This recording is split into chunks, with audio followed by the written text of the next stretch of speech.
நண்பர் வீட்டு முறையில் எப்படி நாட்டுக்கோழி வளர்ப்பு அப்படின்றத பற்றி நம்ம வீடியோ பதிவேற்றம் செய்கிறோம். ஸோ அந்த வகையில் வந்து பார்த்திங்க அப்படின்னா இப்போ வந்து வெயில் காலங்கள் வந்து ஸ்டார்ட் ஆகிடுச்சு. ஸோ நம்ம வீட்டு முறையில் வளர்க்குறோம் அப்படின்னா இந்த பாருங்கள் கொய்யா செடி வச்சுருக்கேன். ஸோ வெயில் ரொம்ப அதிகமாக இருந்துச்சுன்னா ஸோ கோழிகள் வந்து இந்த மரத்தோட நிழலில் வந்து பார்த்திங்க அப்படின்னா இருக்கும். கோழிகள் வந்து நீர் பருக அங்கங்கே வந்து பார்த்திங்க அப்படின்னா சுத்திகரிக்கப்பட்ட தண்ணீர், அதாவது சுத்தமான தண்ணீரை வந்து காய்ச்சி வந்து அங்கங்கே பருகிறதுக்கு வந்து வைங்க. ஸோ இந்த மாதிரி இருக்கிறப்ப இந்த வெயில் காலங்கள் மூலிமா கோழிகளை தாக்கக்கூடிய நோய்கள் வந்து பார்த்திங்க அப்படின்னா இருக்காது. ஸோ இந்த மாதிரி நீங்கள் வீட்டு முறையில் வளர்க்குறீங்க அப்படின்னா ஸோ இந்த மாதிரியான செடிகள், அதுக்கு நிழல், அதே மாதிரி செடிகள் மேலே வந்து பார்த்திங்கன்னா இந்த மாதிரி கொம்புகள் வந்து நான் போட்டிருக்கேன்.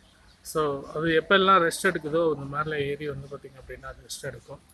ஓகே, இந்த வீடியோ உங்களுக்கு